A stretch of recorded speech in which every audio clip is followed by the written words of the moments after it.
नमस्कृत्य नरं चैव नरोत्तमं देवीं सरस्वतीं व्यासं ततो जयमुदीरयेत्। ओम नमो भगवते वासुदेवाय, ओम नमः पितामहाय, ओम नमः प्रजापतिभ्यः, ओम नमः कृष्णद्वैपायनाय, ओम नमः सर्वविघ्नविनायकेभ्यः।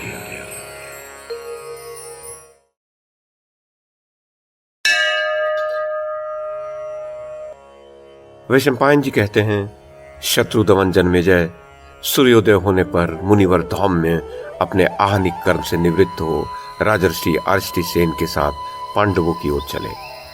पांडवों ने उन दोनों के चरणों में प्रणाम किया और फिर हाथ जोड़कर अन्य सब ब्राह्मणों का भी अभिवादन किया।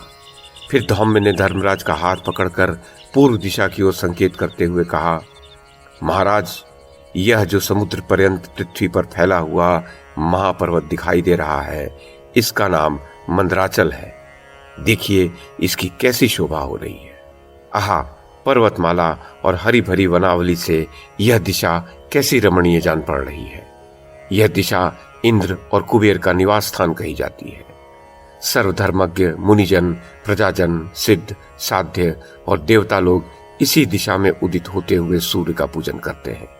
समस्त प्राणियों के प्रभु परम धर्मज्ञ यमराज इस दक्षिण दिशा में रहते हैं, जो मरने वाले प्राणियों का गंतव्य स्थान है। यह पवित्र और अद्भुत दिखाई देने वाली संयमनीपुरी है। यही प्रेतराज यम का निवास स्थान है। इसका ऐश्वर्य भी बहुत बढ़ा चढ़ा है।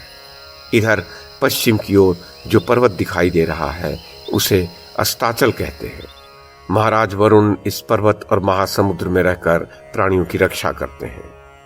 यह सामने उत्तर दिशा को आलोकित करता हुआ परम प्रतापी मेरु पर्वत खड़ा हुआ है।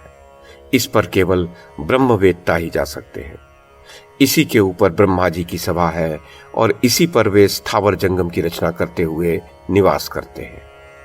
इसी पर्वत के ऊपर वशिष्ठ आदि सप्तर्षियों के उदय अस्त होते रहते हैं। तुम तनिक मेरु पर्वत के इस पवित्र शिखर के दर्शन करो। अनादि निधन श्री नारायण का स्थान इससे भी परे चमक रहा है। वह सर्व तेजोमय और परम पवित्र है। देवता भी उसका दर्शन नहीं कर सकते। अग्नि और सूर्य उस स्थान को प्रकाशित नहीं कर सकते। वह तो स्वयं अपने प्रकाश से ही प्रकाशित रहता है। उसका दर्शन देवता और दानवों को भी दुर्लभ है। उस स्थान पर अचिंत्य मूर्ति श्री हरि विराजते हैं। जो महान तपस्वी और शुभ कर्मों से पवित्र चित्त हो गए हैं, वे अज्ञान और मोह से रहित योग सिद्ध महात्मा यतिजन ही भक्ति के द्वारा उनके पास जा सकते हैं। वहां जाकर वे फिर इस लोक में नहीं आते। राजन, ये परमेश्वर का स्थान ध्रुव, अक्षय और अविनाशी है। तुम इसे प्रणाम करो। देखो, सूर्य, चंद्रमा और समस्त तारागण अपनी अपनी मर्यादा में रहकर सर्वदा इस पर्वतराज मेरु की ही प्रदक्षिणा किया करते हैं। इसकी परिक्रमा करते हुए ही नक्षत्रों सहित चंद्रमा पर्व संधियों का समय आने पर महीनों का विभाग करते हैं और महातेजस्वी सूर्य वर्षा, वायु और ताप रूप सुख के साधनों से प्राणियों का पोषण करते हैं।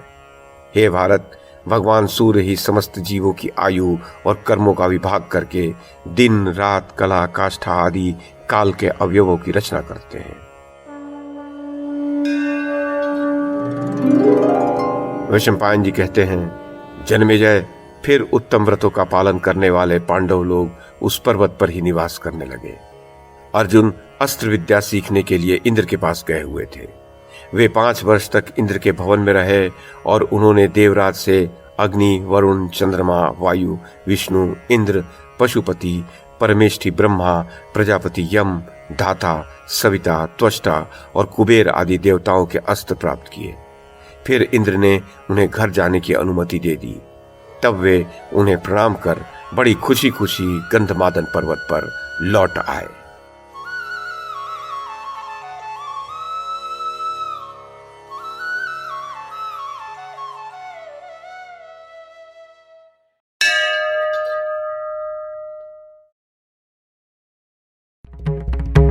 YouTube के माध्यम से महाभारत की कथा को एक श्रृंखला के रूप में प्रस्तुत करने का हमारा ये प्रयास यदि आपको सराहनीय लगा हो तो कृपया इस कड़ी को लाइक और शेयर करें, चैनल को सब्सक्राइब करें और बेल आइकन को दबाएं। साथ में अन्य लोगों को भी देखने के लिए प्रेरित करें। धन्यवाद और नमस्कार।